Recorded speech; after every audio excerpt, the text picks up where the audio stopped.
నేను వచ్చిన కాడి నుంచి. మీరు వినలేదు, నేను ఇప్పుడు దాకా చెప్పిన విన్నాను. కానీ ఆయన ఏంటంటే ఇప్పుడు వీళ్ళు బాగుడే ఉందండి, వాగుతూనే ఉంటారు, నోటికొచ్చిన వాళ్ళు వాగుతూనే ఉంటారు, ఉన్నా లేకపోయినా వాళ్ళు చెప్పడం. అసలు వైసీపీ అంటే అబద్ధాలు ఫ్యాక్టరీ బేసికల్, యూనివర్సిటీ, ఫ్యాక్టరీ కూడా కాదు, university. They have a way of creating things బేసిక్గా. మీరు అబద్ధం చెబుతున్నా కానీ వాళ్ళలో ఏమాత్రం బెణుకు తుణుకుండా చూసుకోండి. బేసిక్గా మీరు ఏది చెప్పినా కానీ, ఏదైనా కానీ మీరు ఇక్కడ ఎదురుగుండా కూర్చుని ఉంటారు బేసికల్లీ. మీరు నాకు బాగానే తెలుసు బేసికల్లీ. కానీ అసలు మనిషే లేడు ఇక్కడ అన్నట్టు మాట్లాడగలరు. లేదనుకుంటే అసలు మీ పేరు మార్చి మాట్లాడగలరు, మీ వేరే వ్యక్తి అన్నట్టు మాట్లాడగలరు. నందిని 10 అనగలరు, 10 నంది అనగలరు, ఎదురుగుండా కనపడుతున్నా కానీ వాళ్ళకి అంతటి హెజిటేషన్ లేదు. వాళ్ళు ఏం చెప్తారు అనేది నాకు అనవసరం బేసికల్లీ. అప్పుడు చెప్పిందని నేను ఇప్పుడు మార్పు ఏంటి?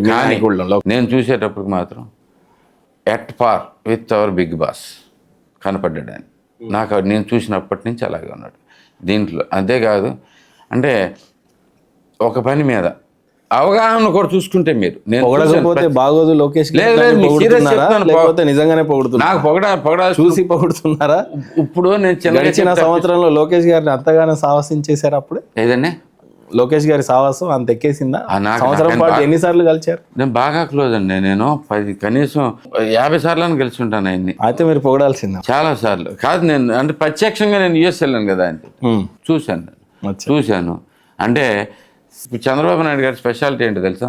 బేసిక్గా క్వాంటమ్ కంప్యూటర్ గురించి ఒక ప్రజెంటేషన్ ఇచ్చి, అక్కడి నుంచి అసెంబ్లీకి వచ్చి, ఆ పక్క రూమ్లోనే అది ప్రజెంటేషన్ ఇచ్చి, అక్కడి నుంచి అసెంబ్లీకి వచ్చి ఏ కాలంలో ఎంత నీళ్ళు వెళ్తున్నాయి, దీంట్లోంచి ఎటు వర్క్ ఫ్లో ఉందని చెప్తాడండి బేసికలీ. ఆయన గ్రేట్నెస్ అది. అంటే అప్పటికప్పుడు స్విచ్ అయినా కానీ, మధ్యలో వచ్చినా కానీ, ఎక్కడైనా కానీ, ఆపైనా కానీ, అంటే నాలెడ్జ్ ఉండాలన్నమాట.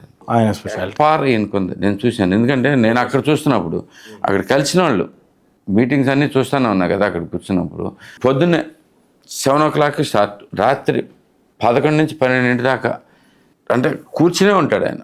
భోజనం కూడా అక్కడే చేస్తారు, దీంట్లోనే చేస్తారు. లేచి మధ్యలో మీటింగ్కి వెళ్ళి వస్తారు, దాంట్లో కూర్చుంటారు, మళ్ళీ ఇటు కూర్చుంటారు. ఎంత different way of things deal చేశారనేది చూశాను. ఒకసారి గూగుల్ వాళ్ళతో ఉన్నారు, ఇంకోసారి ఏమో ఈ మెడికల్ వీళ్ళతో ఉన్నారు, ఇంకోసారి ఏమో అసలు డిపార్ట్మెంట్ పీపుల్తో కూర్చున్నారు, ఇంకోసారి ఏమో సడన్గా టెస్లా వాళ్ళతో అయింది మీటింగ్స్. అంటే వేరు సబ్జెక్ట్స్ విత్ అవగాహన క్లియర్గా మాట్లాడగలగటం అనేది చాలా చాలా స్ట్రాంగ్గా ఉంది.